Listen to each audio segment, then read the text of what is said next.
你有没有想过，越去做健康检查，你反而越虚弱？这听起来很荒谬，对不对？但这是真的。每年台湾人花超过200亿台币在各种高级健检套餐上，可是检查后感到焦虑的人数却不断增加。根据最新的统计数据，超过40%的受检者在拿到报告后会出现不同程度的焦虑症状。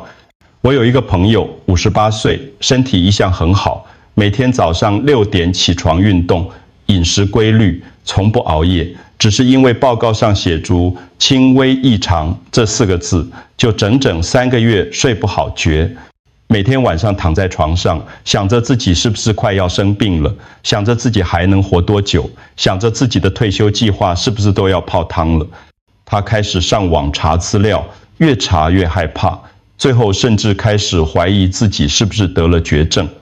如果你今天不把这个影片看完，很可能你也正在花钱买自己的恐惧，甚至可能正在用钱把自己从一个健康的人变成一个整天担心受怕的病人。让我告诉你在哪里能找到我，在评论区留言告诉我你从哪里看到这部影片的，是朋友分享的，还是在搜寻健康资讯时看到的。如果你有任何问题，任何关于健康检查的疑问，都可以在下面提出来。别忘了订阅我们的频道，并开启小铃铛通知，这样你就能收到我们最实用、最真实的健康建议。我想知道你是否正在关注这部影片。如果你觉得这些内容对你有帮助，请在评论区打上数字1，如果没有就打数字0。你的反馈对我非常重要，因为这能让我知道我分享的这些真相是否真的帮助到了你。今天我要告诉你2种真正可以救命的检查，还有3种让很多人还没生病就先下出病的检查。但在说这些之前，我必须先坦白一件事，这是我40年来从来不敢说的真相，一个埋在我心里很久很久的秘密。我叫刘振华，今年72岁，曾经是台中某家大医院内科的主任。我在医院工作了将近40年，看过自己1000个病人，也做过自己100场健康检查。我经手过的健检报告堆起来可能比一个人还要高。但我必须老实告诉你，我亲眼看过太多原本健康的人，只因为一张检查报告就变成了终日惶恐的病人。他们本来好好的，每天开开心心的过日子，但拿到报告后，整个人就变了。有些人开始失眠，有些人食欲不振，有些人甚至因为过度焦虑而真的生病了。健康检查就像照镜子，照得太近，你越仔细看，就越容易看到缺点。每个人身上都有一些小瑕疵，这是很正常的。就像你的脸上可能有一颗小痣，一条细纹，但这些瑕疵不一定代表你有病。可是当你拿到报告，看到上面写着钙化、结节、异常、异食那些字眼，你的心就开始慌了。当我还在医院工作的时候，有很多话我不能说，因为医院需要营收，因为健检中心是医院很重要的收入来源，因为病人需要安心。但那种安心，很多时候其实是一种假象。有时候我看着病人拿着报告，脸色发白地问我：医生，我是不是快死了？我心里其实很清楚，那些数字，那些异常，大部分都不是真正的问题。现在我退休了，我已经是个老人了，我不卖药，也不做广告，我不需要为任何医院或健检中心背书，我只想让你真正了解什么是对的，什么是错的。我想在我还能说话的时候，把这些真相告诉你们。今天我们就从2个真正值得做的检查开始讲起。这是可以改变你生命的检查，是真正可以救命的检查。大肠是我们身体里最安静的地方，当它开始痛的时候，通常已经太迟了。它就像家里的排水管一样，可能累积了好几年的脏东西，但你完全不知道。你每天照常吃饭、睡、觉、工作，感觉一切正常。但其实在你看不见的地方，问题正在慢慢累积。大肠里面会长一种叫做息肉的东西，它一开始很小，就像一粒沙子，你完全感觉不到它的存在。但如果你不处理它，5年、10年后，它可能会变成一块大石头，那就是癌症。这个过程很慢，但也因为很慢，所以我们有足够的时间去阻止它。让我跟你说一个真实的故事。有一位李老师，66岁，住在高雄。他平常身体很好，不抽烟，不喝酒，每天早上还会去公园运动，跟一群老朋友打太极拳。他的精神很好，食欲也很好，从来没有肚子痛或是拉肚子的问题。但他女儿是护理师，一直要他去做大肠镜。他觉得自己没事，一直拖着不去。每次女儿提起，他就说：“我好好的，为什么要去受那个罪？”后来女儿实在受不了了，甚至跟他说：“爸，如果你不去做检查，我就不回家过年。”硬是拉着他去医院。结果呢，医生在他的大肠里现一个1.5公分的息肉，而且已经变成早期癌症了。幸好发现得早，还在第1期，医生只是把那块组织切掉，不用化疗，不用开大刀，甚至不用住院。李老师后来跟我说，如果不是我女儿逼我，如果我再拖个1-2年，我现在可能已经不在这里了。在台湾，50岁以上的人可以免费做粪便潜血检查，这是第一步，也是最简单的筛检方式。如果检查结果是阳性，就要去做大肠镜，做进一步确认。很多人害怕做大肠镜会痛，会不舒服，我完全理解这种担心。但现在有无痛大肠镜，你只要睡一觉，打个小针，醒来就做完了，完全不会感觉到痛。我要很诚实的告诉你，大肠癌是台湾最常见的癌症之一，每年新增的病例超过16000人。但如果你在它还是息肉的时候就把它拿掉，你就不会得癌症。这就是大肠镜的价值，它不只是检查，它还可以预防，它可以在癌症还没有形成之前就把问题解决掉。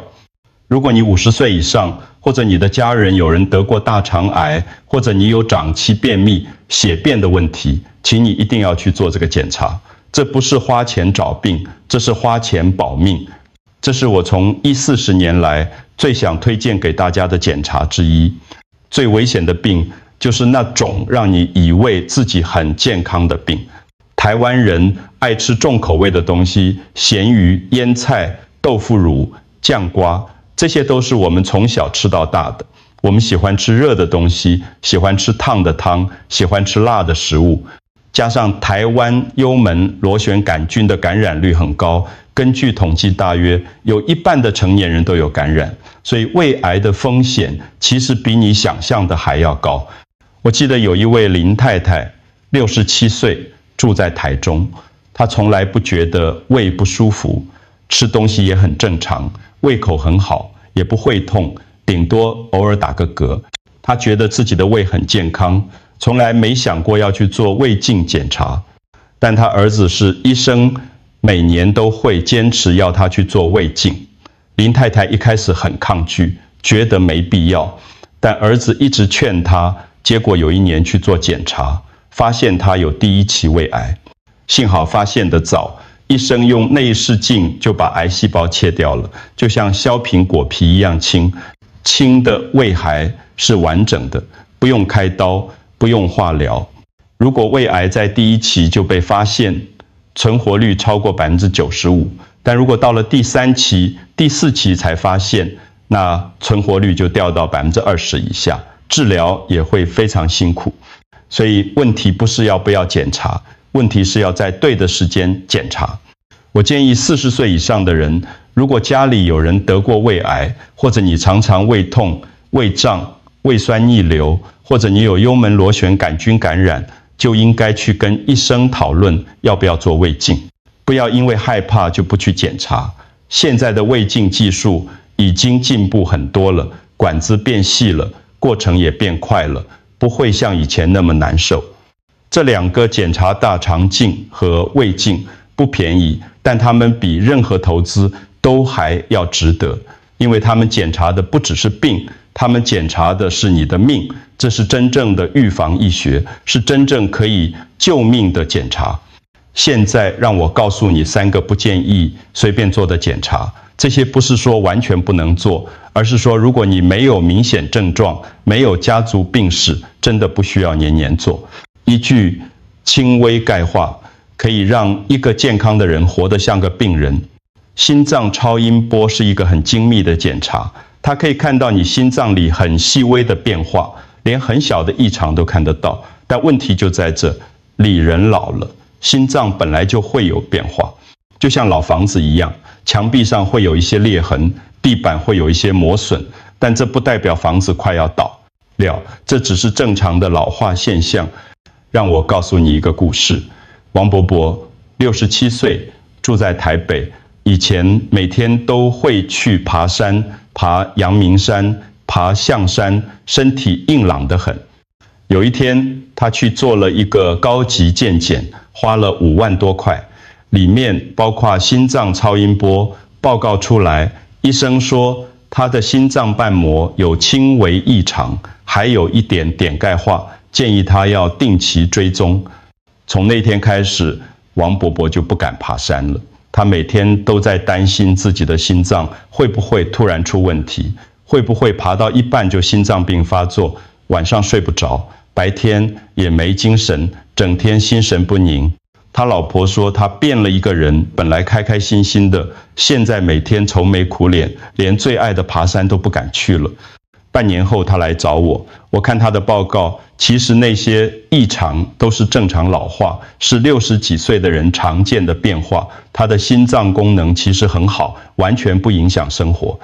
但那份恐惧，那种每天担心受怕的感觉，已经比疾病本身更伤害他了。他因为害怕而不敢运动，反而让身体变得更虚弱。与其担心轻微钙化，不如每天量血压，少吃盐，睡眠充足，保持运动，这才是真正的预防。心脏超音波不是不能做，但如果你没有胸闷、胸痛、喘不过气这些症状，没有心脏病家族病史，真的不需要年年做。一个小白点可以改变一个人的一生。磁振造影是一个非常敏锐的检查，敏锐到可以看见脑子里小到0点几公分的变化。你躺在一个狭窄的管子里，机器发出咚咚咚的巨响，就像打雷一样，声音大到耳朵会痛。很多人做到一半就开始心跳加快，冒冷汗，呼吸困难。光是检查过程就已经够可怕了。更可怕的是，报告出来之后，吴奶奶76岁，因为偶尔头晕，去做了脑部磁振造影，结果发现脑血管有一个0.3公分的小动脉瘤。医生说要追踪观察，暂时不用处理，因为太小了，开刀的风险反而比较高。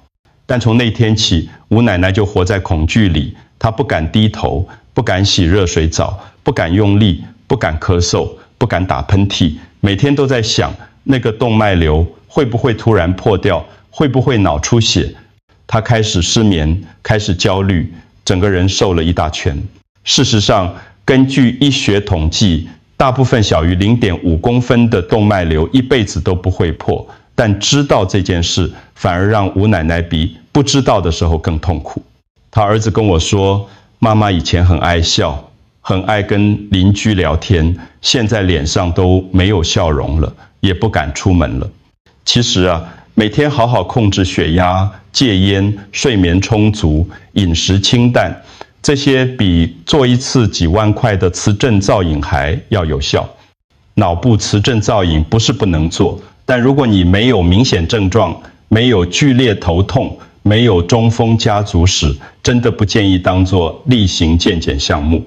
当我们害怕癌症的时候，我们很容易相信那种什么都看得到的机器，但越敏感的东西也越容易出错。正子、摄影扫描听起来很厉害，感觉可以找出身体里所有的癌症，但实际上一次等于照了400到500张 X 光，辐射量非常高，费用要5万到8万块，而且伪阳性的几率很高。什么叫伪阳性？就是明明没事，但机器说你有事。蔡先生73岁，因为担心得癌症，花了5万块做全身正子摄影，结果发现甲状腺有一个亮点，医生说要再做切片确认。等待报告的那2个礼拜，蔡先生整个人都垮了，他吃不下饭，睡不着觉，每天想东想西，2个礼拜瘦了5公斤。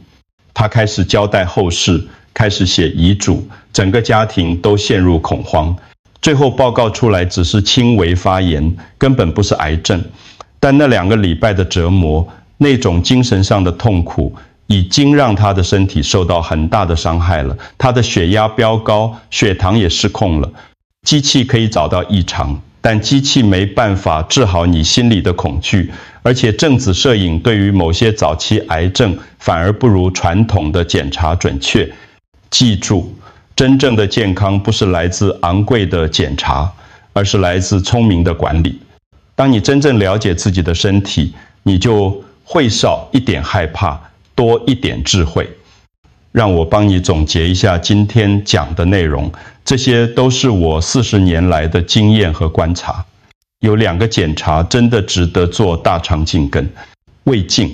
如果你50岁以上，或者家里有人得过相关的癌症，请你一定要去做。这2个检查可以在癌症还没形成之前就发现问题，这才是真正的预防。有3个检查，如果你没有症状，最好不要随便做心脏超音波、脑部磁振造影，还有全身正子摄影。这些检查太敏感了，很容易让健康的人变成焦虑的人，让原本好好的生活变得充满恐惧。最后，我要送给你3个健康的原则，这些比任何昂贵的检查都还要重要。第一，吃新鲜的食物，少吃加工品，多吃台湾当季的蔬菜水果，不要吃太多腌制品、加工肉类、油炸食物。你的身体需要的是营养，不是调味料。第二，每天运动30分，中散步也好，打太极拳也好，爬楼梯也好，游泳也好，只要动起来就对了。运动不用很激烈，持续才是最重要的。第三，保持跟家人朋友的联系，多笑，多聊天，聊天也是一种药，笑容也是一种治疗。很多病是因为孤单和压力而起的，有人陪伴，有人说话，身心都会更健康。健康不是一张完美的报告，健康是你能不能好好的过每一天。如果今天这部影片让你学到了什么，如果你觉得这些资讯很重要，请你分享给你的父母、你的朋友、你关心的人。也许就是这一次分享，可以救一个人脱离不必要的恐惧，可以让一个人做对的检查，避开错的检查。我是刘振华医师，一个退休的老医生，一个终于可以说真话的人。祝福你平安健康，身体跟心灵都健康。记住，聪明的检查比昂贵的检查更重要，适当的检查比过度的检查更有价值。谢谢你看完这部影片，也请你在评论区告诉我你的想法，让我们一起传播正确的健康观念，让更多人知道什么才是真正对自己好的选择。